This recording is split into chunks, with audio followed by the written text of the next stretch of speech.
चलो last lecture 4 और 5 उसमें हमने डायमेंशनल फॉर्मूला कैसे फाइंड करता है, डिफरेंट 34 क्वांटिटीज के डायमेंशनल फॉर्मूला कैसे हम डिराइव करेंगे वो भी हमने स्टडी किया। और फिर पर यूनिट लेंथ कोई भी क्वांटिटी है तो वो न्यूमरेटर में आएगी, जो यूनिट है वो डिनोमिनेटर में आएगा, और कैसे फाइंड करते हैं वो भी हमने सीखा। और फिर आपको कोई फॉर्मूला दिया है और वो फॉर्मूला में कोई क्वांटिटी है, कोई कांस्टेंट है, उसका आपको डायमेंशन चाहिए तो आपको उसको सब्जेक्ट बनाना पड़ेगा, उसका फॉर्मूला बनाओ, फिर उसका आप यूनिट बनाओगे और यूनिट पर से हम डायमेंशनल फॉर्मूला बनाएंगे। तो लास्ट लेक्चर में हमने इतना सीखा था। चलो अभी आगे बढ़ते हैं। तो आगे बढ़ते हैं, वहां पे मैं आपको सबसे पहले नोट्स लिखवाता हूं। क्या भाई? नोट्स। समझो भाई, मैं अभी दो फिजिकल क्वांटिटी का मुझको एडिशन करना है या सब्ट्रैक्शन करना है, बराबर है? क्या करना है? दो फिजिकल क्वांटिटीज का एडिशन या सब्ट्रैक्शन करना है मुझको। तो सपोज मैं बोलूं ये 5 kg, बराबर है? x कौन है? 5 kg, और जो y क्वांटिटी है उसका नाम है 10 डिग्री सेल्सियस। तो क्या मैं ये दोनों का सम कर सकता हूं ना, कि नहीं कर सकते? बोलो, x 5 kg और y 10 डिग्री सेल्सियस, क्या उसका सम हो सकता है? नहीं, उसका सम नहीं हो पाएगा। हाँ कि नहीं? क्यों भाई? क्योंकि हम जब एडिशन करेंगे या सब्ट्रैक्शन करेंगे तो केजी में केजी ही ऐड करेंगे, या तो सब्ट्रैक्शन करेंगे तो केजी में से केजी ही माइनस करेंगे। डिग्री जो डिफरेंस लेंगे तो भी, चलो टेम्परेचर है तो टेम्परेचर कितना डिक्रीज हुआ तो हम टेम्परेचर में से टेम्परेचर ही माइनस करेंगे, कोई अलग क्वांटिटी हम नहीं कर सकते। तो एक नोट हम ये लिखते हैं, एक नोट क्या लिखते हैं? The terms which are in addition or subtraction have same unit and dimensional formula. तो जो भी क्वांटिटीज एक दूसरे के एडिशन में है या फिर एक दूसरे के सब्ट्रैक्शन में है, वो सभी टर्म्स जो है वो सबका डायमेंशनल फॉर्मूला और उसका यूनिट सेम ही होना चाहिए, बराबर है? तो यहां पे मैं लिखता हूं सपोज, चलो तो हम कोई क्वांटिटी का नाम बोल देते हैं, उसका नाम क्या है? z कोई क्वांटिटी है और वो quantity a plus b plus cd is equal to ef by g plus h raise to n। चलो कोई फिजिकल क्वांटिटी का इक्वेशन ये रहा, और मानो कि ये इक्वेशन करेक्ट है तो फिर क्या? तो आप इक्वल किसको किसको करोगे? सेम क्वांटिटी को। तो यहां पर kg होगा तो सपोज ये पूरा भी kg होगा, तो मैं यहां पे बोल सकता हूं कि if this equation is a dimensionally correct then z is equal to a plus b plus cd plus ef upon g plus h raised to n। ये दोनों का डायमेंशनल फॉर्मूला कैसा आएगा? सेम आएगा। अभी समझो यहां पे ये पूरा जो स्टेप हुआ तो उसको मैं लिखता हूं 5 kg plus 3 kg plus 10 kg, इसको इक्वल करके लिखूंगा मैं, क्या लिखूंगा? 18 क्या लिखूंगा? केजी। जो पूरा टर्म बनेगा उसका यूनिट भी केजी होगा। तो यहां पर जो जितने भी टर्म्स है वो सबका एडिशन करोगे तो उनका यूनिट सेम ही रहेगा। तो मैं यहां पे बोल सकता हूं कि भाई यहां पर जो z का डायमेंशन होगा वही a का होगा। a और b दोनों एक दूसरे के एडिशन में है। जो एडिशन में है तो ये दोनों का डायमेंशनल फॉर्मूला सेम होना चाहिए। a और b का डायमेंशनल फॉर्मूला कैसा होगा? सेम। और इक्वल टू z, तो z का formula is equal to a is equal to b का formula is equal to c का फॉर्मूला। ये मैंने करेक्ट लिखा कि नहीं लिखा? जो b का डायमेंशनल फॉर्मूला वही c का डायमेंशनल फॉर्मूला। ये करेक्ट लिखा या गलत लिखा मैंने? तो मैंने गलत लिखा, क्योंकि ये जो टर्म है वहां पे c सिर्फ c नहीं है, वो d के साथ मल्टीप्लीकेशन में है, तो पूरा term, entire term is not c, entire term is cd, जो b के एडिशन में, a के एडिशन में है। तो आपका यहां पे टर्म कौन सा बनेगा, cd। तो cd का कंबाइन होकर जो डायमेंशनल फॉर्मूला होगा वो किसका होगा, b का होगा। हो गया क्लियर?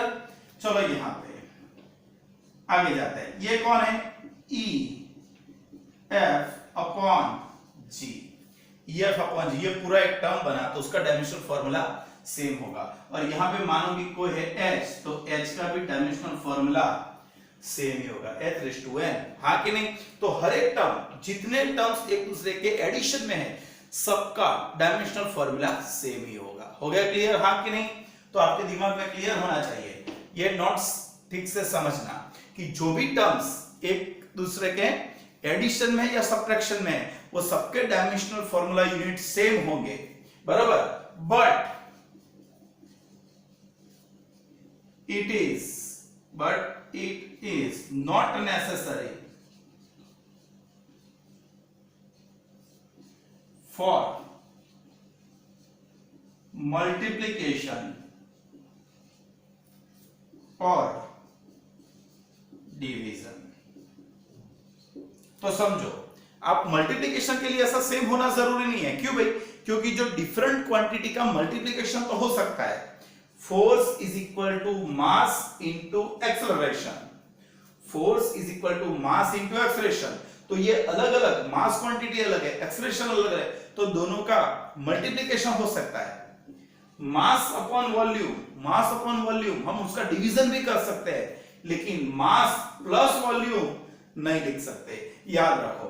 तो जो टर्म्स एक दूसरे के सब्ट्रैक्शन में या डिवीजन में है, वो सब्ट्रैक्शन या एडिशन में है, वो सबके डायमेंशनल फॉर्मूले सेम होंगे, हाँ कि नहीं? तो ये नोट्स आपको याद रखना है। चलो आगे जाते हैं, आगे और भी एक नोट्स लिखते हैं। नोट इसको मैं बोल देता हूं 1, इसको बोलते हैं नोट 2।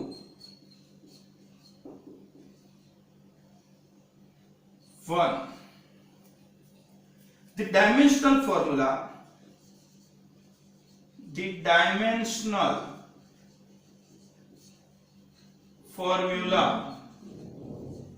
of angle मतलब theta is m0 l0 t0। therefore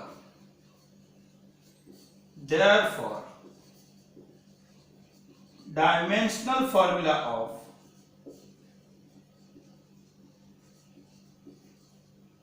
trigonometric function, कौन भाई? ट्रिगोनोमेट्रिक फंक्शन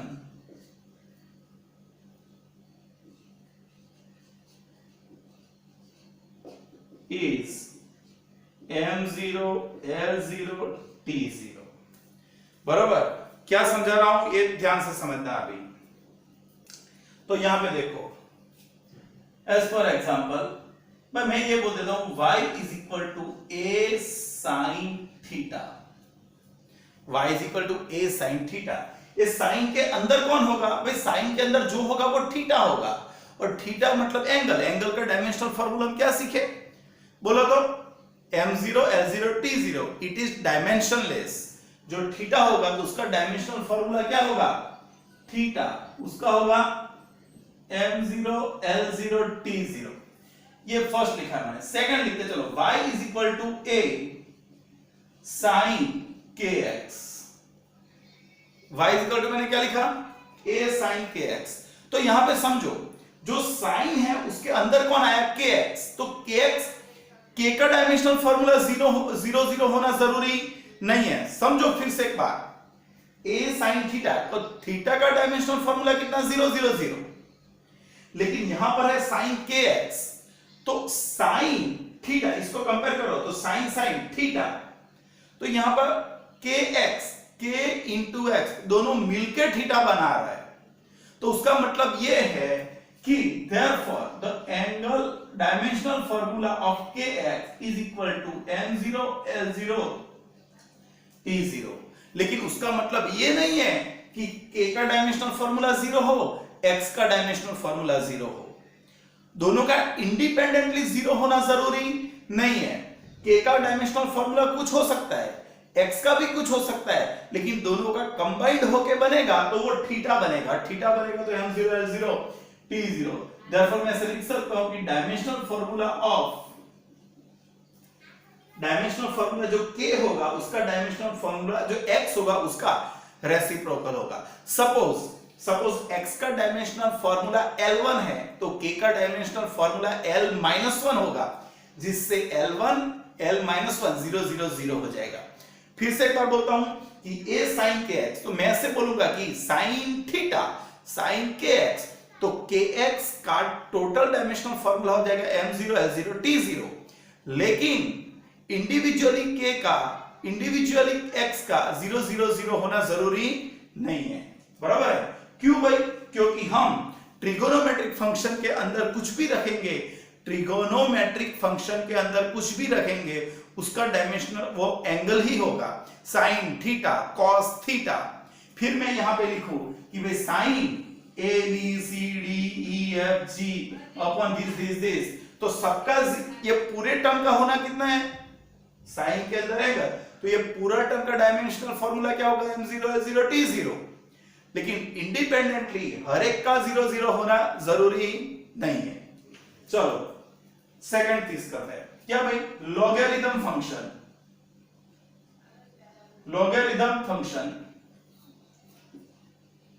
एंड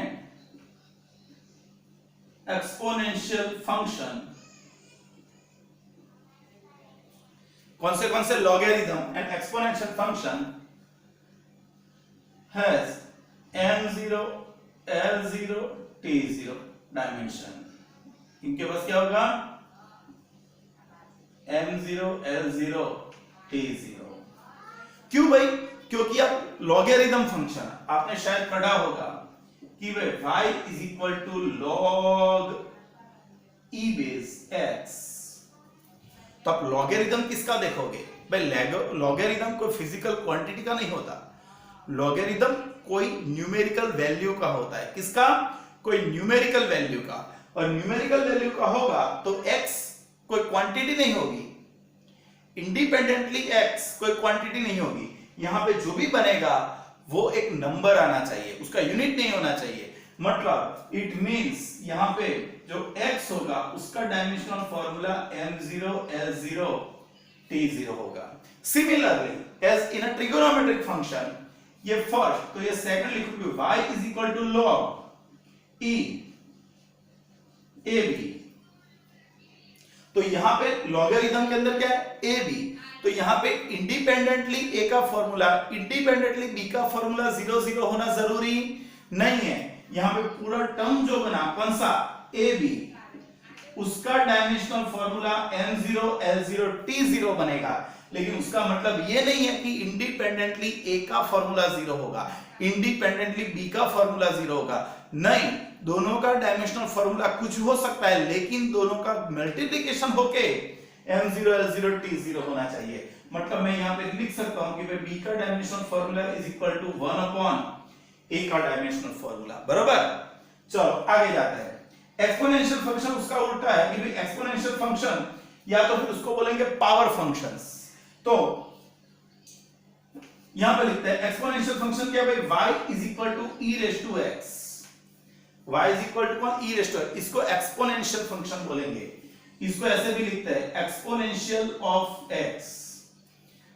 भाई ये क्या है तो आपको समझाता हूं, समझो कि x² इज इक्वल टू 4।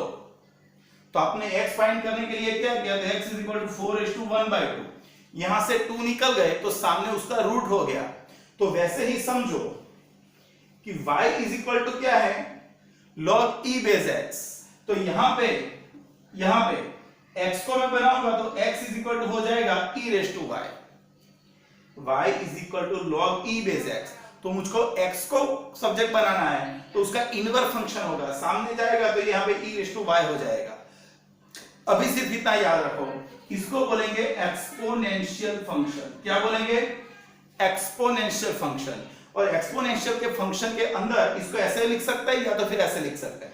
भाई ऐसे लिखेंगे तो ऊपर कौन? e रेज टू y, तो y का डायमेंशनल फॉर्मूला क्या हो जाएगा, 0। y का dimensional formula m0 l0 t0। हो गया क्लियर। एंड थर्ड,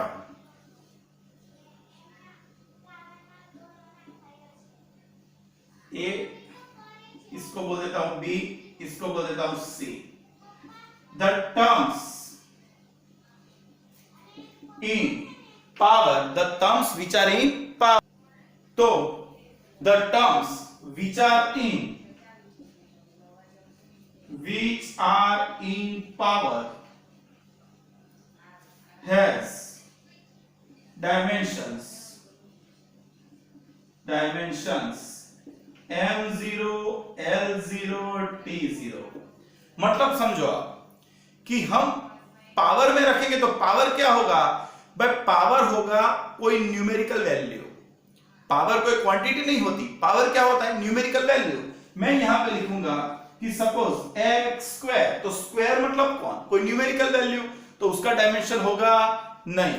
तो यहां पे लिख सकते हैं in x raise to y, in x raise to y। तो x मानो कोई फिजिकल क्वांटिटी हो सकती है, लेकिन y कौन होगा कंपल्सरी, तो y सिर्फ एक न्यूमेरिकल वैल्यू होगी।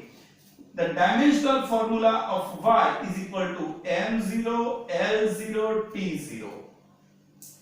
In this term x raised to y, where y is a power of x and y must be numerical value, therefore the dimensional formula of y must be m0 l0 t0।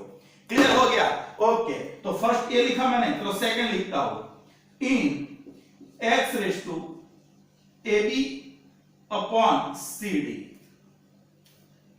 बरोबर, चलो मैं ऐसा लिखता हूं x raise to ab upon c। x की power में है भाई, x की पावर में कौन कौन है, a b और c।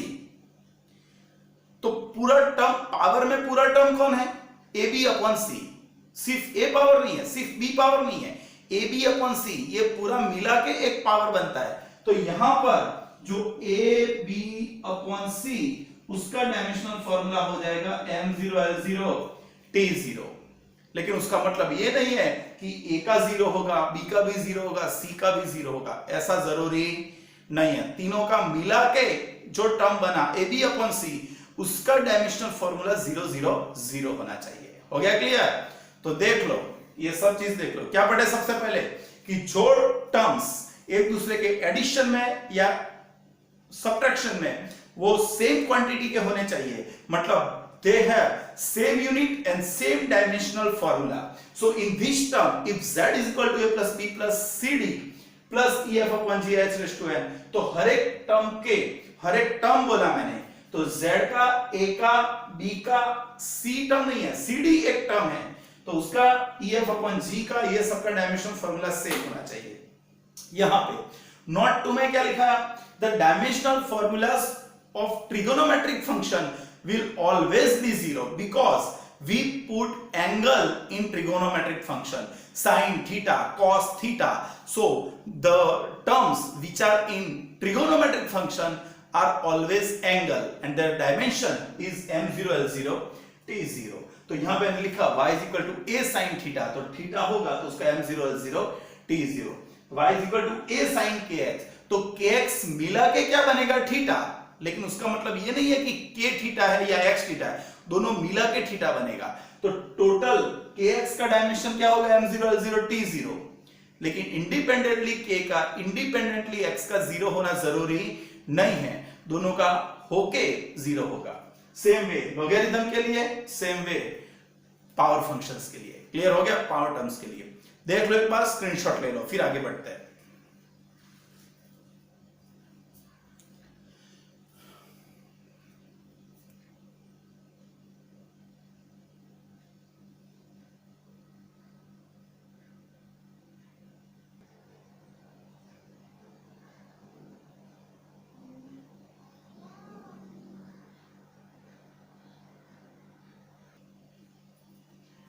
चलो आगे बढ़ते हैं। अभी हमने क्या स्टडी किया कि भाई डायमेंशनल फॉर्मूला हमने कैसे प्रिपेयर करते हैं वो सब सीखा। Now what are the uses of dimensional formulas. So first हम सीखेंगे what is a dimensional analysis. But dimensional analysis is a method to obtain the solution of some questions of physics using dimensional formula. तो dimensional formula use करके physics के कुछ questions है उसको हम solve करेंगे, उसको बोलेंगे डायमेंशनल एनालिसिस। पर फिजिक्स के क्वेश्चन ऐसे नहीं होने चाहिए कि भाई न्यूक्लियस के अराउंड कितने इलेक्ट्रॉन्स है, तो वो इससे सॉल्व नहीं होता है। कुछ सर्टेन प्रॉब्लम्स है वो हम यूजिंग डायमेंशनल एनालिसिस सॉल्व करेंगे, उसको हम बोलेंगे डायमेंशनल एनालिसिस, हाँ कि नहीं। So now what is the dimensional analysis? The method to obtain the solution of some questions of physics is using dimensional formula is called dimensional analysis. Now what are the uses of dimensional analysis? Using dimensional analysis, first use क्या है, first application इसकी, we can verify the dimensional consistency, we can verify the dimensional consistency of an equation connecting different quantity. चलो suppose आपने मान लिया कि आप scientist बन गए और आपने कोई फिजिकल क्वांटिटी इन्वेंट कर दी और उसकी डिपेंडेंसी दूसरी क्वांटिटी पे है और आपने एक इक्वेशन बना दिया, आपने एक इक्वेशन दिया, लेकिन वो इक्वेशन करेक्ट है कि नहीं करेक्ट है, वो हम डायमेंशनल एनालिसिस से वेरीफाई कर सकते हैं कि भाई आपका जो कॉन्सेप्ट आया वो इक्वेशन का करेक्ट है कि नहीं। वो कैसे, वो हम स्टेप बाय स्टेप पढ़ेंगे, धीरे धीरे first use, second use, third use लेते जाएंगे तो क्लियर हो जाएगा, लेकिन पहले तीन यूज कौन से वो पढ़ लेते हैं। तो first use is that we can verify the consistency of dimensional formula or consistent dimensional consistency of an equation which connects different quantity. Second, we can obtain the relation between units of two different unit systems. मतलब आप समझो, आपको एक unit force का दिया है Newton, Newton कौन सा यूनिट है, एमकेएस, और दूसरा फोर्स का सीजीएस यूनिट कौन सा है, डाइन। तो हम कैसे बोलते हैं कि भाई मास का एमकेएस यूनिट केजी और सीजीएस यूनिट ग्राम, तो एमकेएस और सीजीएस के बीच का रिलेशन क्या, तो 1 किलोग्राम इज इक्वल टू 1000 ग्राम, बराबर कि नहीं। लेकिन वही बात मैं आपको न्यूटन के लिए बोलूं कि फोर्स का एमकेएस यूनिट कौन सा है, न्यूटन, और सीजीएस यूनिट कौन सा है, dyne. So what is the relation between newton and dyne, तो हम वो रिलेशन यहां पे गेन करेंगे यूजिंग डायमेंशनल फॉर्मूला। तो we can obtain the relation between the units of two different unit systems, बराबर। 3, we can obtain the equation for a physical quantity in terms of other quantities, कि भी चलो मुझको एक physical quantity और कोई physical quantity पे depend करती है, तो वो उस पे कैसे डिपेंड करेगी। सपोज मास वेलोसिटी पे सपोज डिपेंड करता है, तो मास वेलोसिटी के कितनी पावर पे डिपेंड करेगा, 1 पावर पे, 2 पावर पे, 3 पावर पे, या तो उस पे करेगा कि नहीं करेगा, वो भी हम डायमेंशनल फॉर्मूला यूज करके फाइंड कर सकते हैं, हाँ कि नहीं। तो these are the applications of dimensional analysis, we can see step by step, बराबर। तो सबसे पहले हमने क्या सीखा कि we can verify the dimensional consistency of an equation connecting different quantities। तो यहां पे मैंने लिखा है, देखो उसका use 1, verify the consistency of following equation using dimensional analysis। क्या करना है, डायमेंशनल एनालिसिस यूज करके आपको जो ये इक्वेशन दी है, ये इक्वेशन की कंसिस्टेंसी चेक करनी है, इज इट करेक्ट और नॉट, बराबर है। तो चलो कोई भी इक्वेशन आप लोगे तो इक्वेशन में ऑलवेज 2 साइड होती है, राइट हैंड साइड और लेफ्ट हैंड साइड, जो दोनों सेम होगी तो इक्वेशन करेक्ट होगा।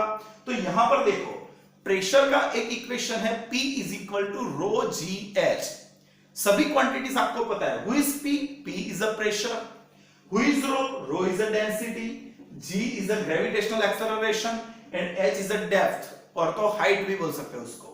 Okay, so we know each equation has 2 side, one is a LHS and second is a RHS। तो यहां पर ये आपकी LHS साइड हुई, हाँ कि नहीं? तो ये आपकी LHS और ये आपकी RHS। तो मैं यहां पे दोनों के डायमेंशन यहां पे दोनों के डायमेंशन यहां पे लूंगा, जो राइट हैंड का और लेफ्ट हैंड का दोनों के डायमेंशन सेम हो गए तो ये इक्वेशन डायमेंशनली करेक्ट है, नहीं तो डायमेंशनली इनकरेक्ट है। तो चलो यहां पे लिखते हैं, फिर डायमेंशंस ऑफ LHS। चलो डायमेंशंस ऑफ LHS पे कौन है? प्रेशर। तो प्रेशर का यहां पे क्या लिखेंगे? P। तो उसका डायमेंशनल फॉर्मूला हमको पता होना चाहिए। हमने 4 और 5th लेक्चर में जो हमने देखा डायमेंशनल फॉर्मूले जो मैंने लिखवाए वो प्रिपेयर होने चाहिए, ऑन द स्पॉट दिमाग में आना चाहिए कि what is the dimensional formula pressure.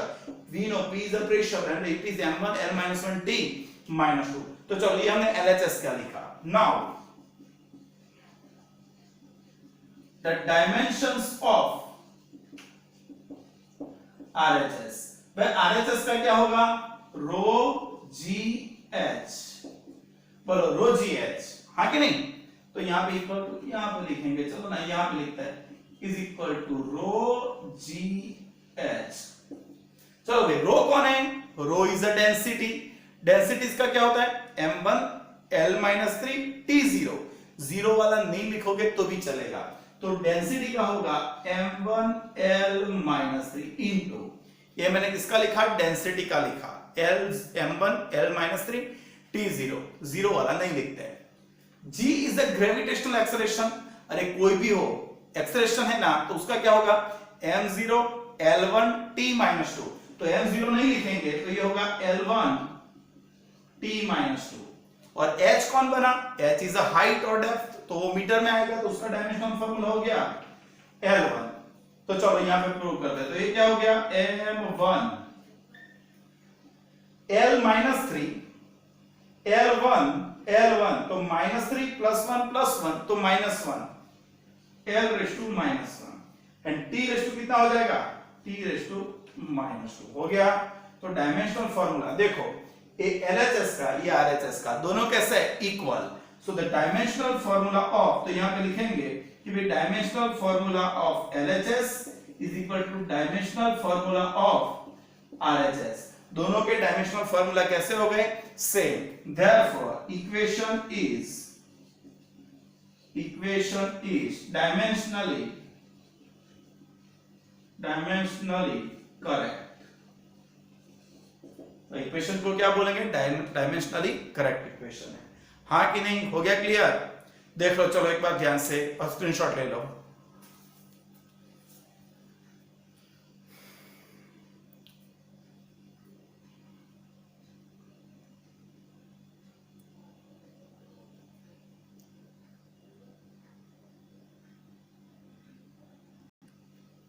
चलो और दो इक्वेशन है वो देख लेते हैं। भाई equations are given, force F कौन है? Force is equal to MAD/T।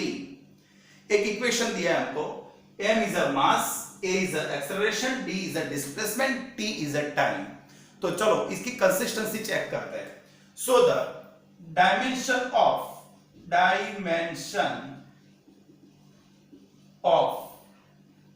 कौन? LHS। पे LHS पे कौन है? F, force. तो फोर्स का डायमेंशनल फॉर्मूला होगा m1 L1 T-2। दिमाग में निकलना ही चाहिए, हमने लिख चुके हैं हम लोग। तो m1 L1 T-2। Dimensions of RHS, भाई RHS में कौन है? MAD/T। चलो M इज अ मास, तो उसका क्या होगा? m1। A is a acceleration, तो एक्सेलरेशन क्या होगा? m0 L1 T-2। तो यहां पे लिखेंगे L1 T-2 into D is a displacement, पर डिस्प्लेसमेंट मतलब मीटर में होगा तो उसका होगा L1, और T इज अ टाइम तो उसका होगा T1। तो ये बन गया m1 1 तो L2 -1 -2 अपॉन 1, तो ऊपर आएगा तो t⁻³ हो जाएगा। तो dimensional formula of LHS is not equal to dimensional formula of RHS. Therefore, equation is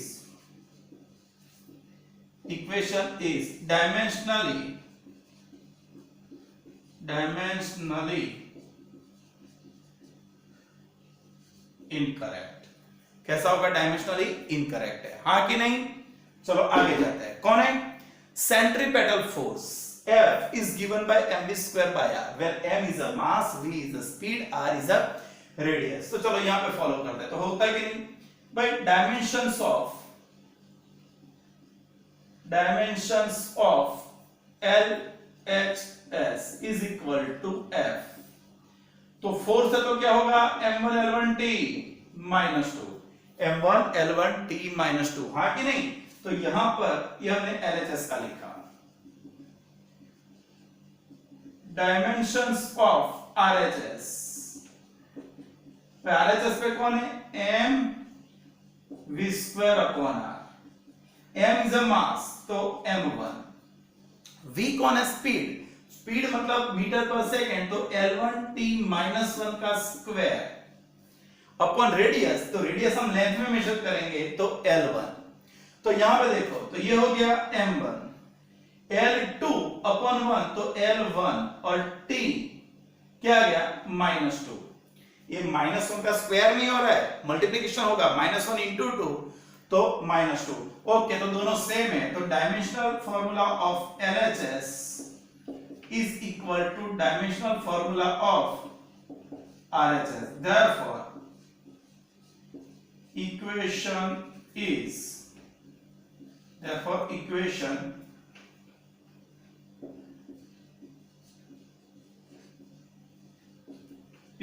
dimensionally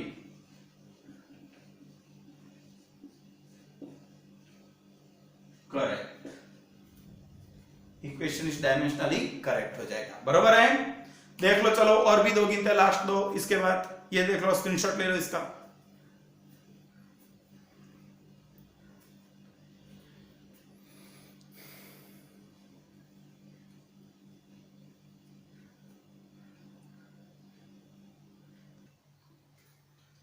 चलो यहां पे और मैंने दो लिखे, बरोबर? यहां पे थोड़ा एडिशन में है, तो ध्यान रखना। The equation is given 2as is equal to v² minus v0², where s is a displacement, a is a acceleration, v0 is a initial velocity and v is a final velocity। तो सबसे पहले dimensions of LHS is equal to, भाई कौन है? 2as। Left hand side पे कौन है? 2as। यहां पे ध्यान रखो, तो भाई 2 कौन है? वो तो न्यूमेरिकल वैल्यू है, कोई फिजिकल क्वांटिटी नहीं है, तो उसका डायमेंशन फॉर्मूला नहीं आएगा। a इज एक्सेलरेशन, तो m0 l1 t minus 2, और s इज अ डिस्प्लेसमेंट, उसका क्या होगा?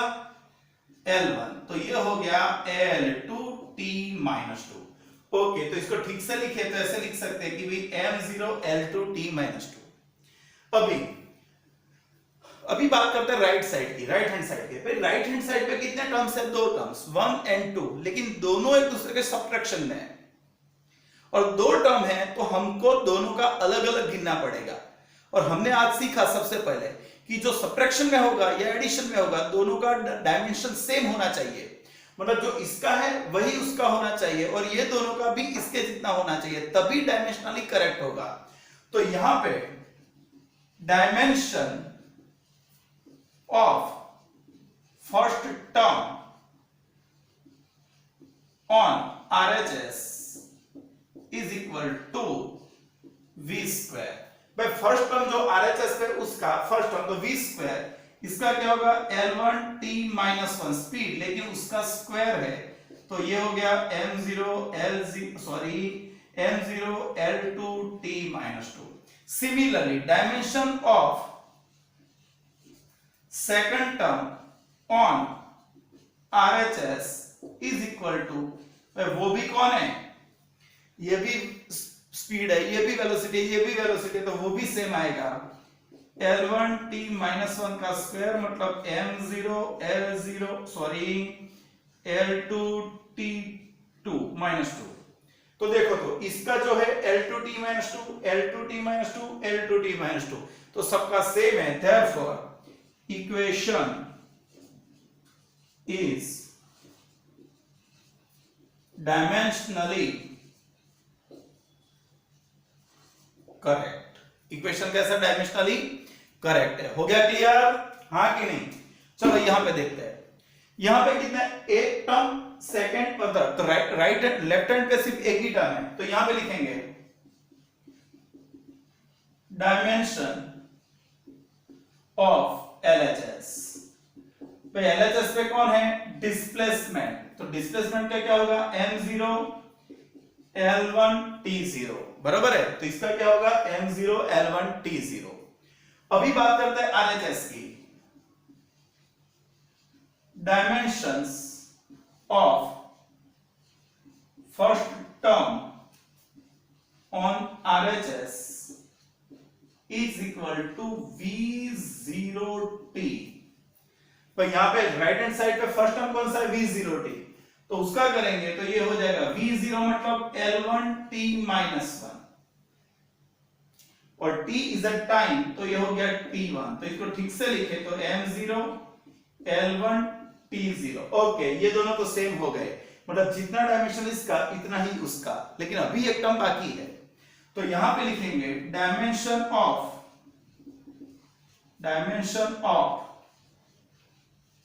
Second term on RHS is equal to, भाई यहां पे क्या है 1/2 AT होल स्क्वायर, क्या है 1/2 AT का होल स्क्वायर, इस AT स्क्वायर नहीं AT का होल स्क्वायर। ओके, तो यहां पे लिखेंगे सबसे पहले 1/2, भाई 1/2 तो न्यूमेरिकल वैल्यू है, उसका डायमेंशन तो होगा नहीं, तो बात करेंगे एक्सेलरेशन की, तो फिर एक्सेलरेशन का क्या होगा L1t माइनस 2, एक्सेलरेशन क्या होगा L1t माइनस 2 और टाइम t1 का क्या आएगा स्क्वायर। हो गया क्लियर, तो यहां पे ठीक से लिखेंगे, तो मास है नहीं, तो मास का कितना m0, L है नहीं सिर्फ एक है और उसका मल्टीप्लाई बाय 2, तो L का क्या हो जाएगा 2 और यहां पे ये -1 और मल्टीप्लिकेशन बाय 2, तो ये हो जाएगा -2। तो देखो तो इसका और इसका दोनों का तो सेम है, लेकिन इसका डायमेंशनल फॉर्मूला इसके बराबर नहीं है, मतलब the equation is dimensionally incorrect. Therefore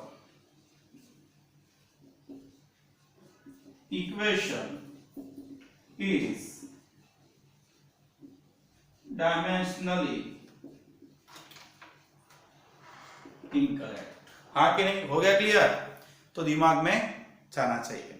तो आज जो भी सीखा फिर से एक बार ध्यान से रिवाइज कर लो, उसकी फोटोज जो भी भेज रहा हूं वो भी एक बार नोट्स में एक ही सिटिंग में लिख लो, समझो, कुछ भी पता ना चले तो फोन भी कर सकते हो, कल क्लास में भी आ सकते हो, सेम टाइम पे कल नया वीडियो आएगा, बरोबर है।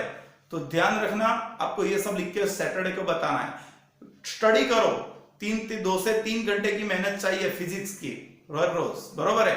तो ये आपको करना है, समझना है, सिर्फ रट्टा नहीं मारना है, ये सभी डायमेंशनल फॉर्मूले आने चाहिए, ये सब मेथड्स आनी चाहिए। ये मैं आपको जेडबल नीट का भी अंदर साथ साथ में सिखा रहा हूं, टेक्स्ट बुक में देखोगे तो ऐसा कुछ नहीं देखने को मिलेगा, लेकिन ये नीट जेडबल है उसका कंबाइंड में साथ में ले रहा हूं, बराबर है।